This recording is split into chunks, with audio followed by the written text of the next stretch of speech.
Hello students, this is Miss Dalton and this is video 14.1 over natural logs. Okay, first, before we start talking about natural logs, you need to understand a little bit about the number e. Like pi, e is an irrational number. It does not end or repeat, and it was discovered by Leonhard Euler. That's pronounced Euler, not Euler. It is called the natural base e, or the Euler number. E is defined as e equals 1 over 0 factorial plus 1 over 1 factorial, etc. It is approximately 2.718, and then you could keep reading those numbers if you want. Again, just like pi, it goes on forever. It's not just 3.14. We just round it to 3.14. E, we usually round to 2.718 as well, but remember, it goes on forever. So in order to use the exact number, we have to use that letter E. There's even a letter E on your calculator. So just like the pi symbol, your calculator is programmed to use the whole number for E, just like it does for pi.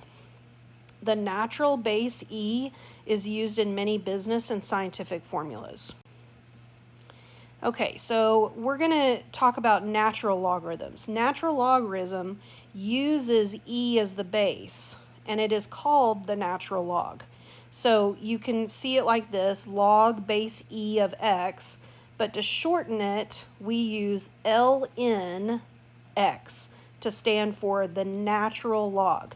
That does not say n x, it says ln x, which is called the natural log. While the log key on your calculator assumes a base of 10, the ln key on your calculator assumes a base of e. Something that you probably do need to memorize is that the natural log of 1 is 0 because e to the 0 power is 1.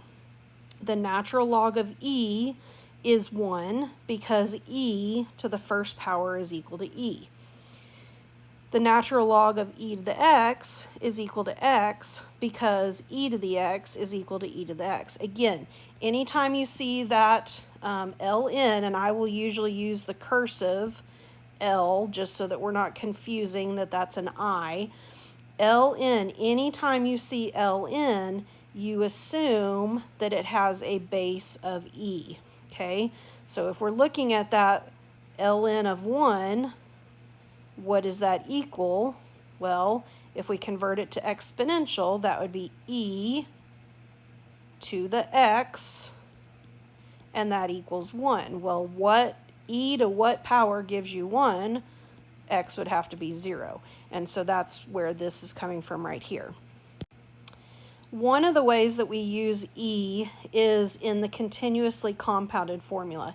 Continuously compounded means that that value or amount is being added roughly every second. So continuously compounded, it's like you add the interest and then immediately you add more interest, then you immediately add more interest.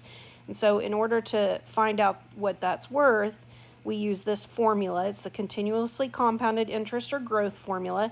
A equals P times E to the RT power. P is your principal amount, which is the starting amount. R is the rate of interest. You want to make sure you put that in as a decimal, and T is in time. Now, when you see that E value there, you're going to use the calculator to do that. So you're going to get the E off of your calculator. We're going to practice this in class, but at least have these notes written down so that we can move a little bit faster.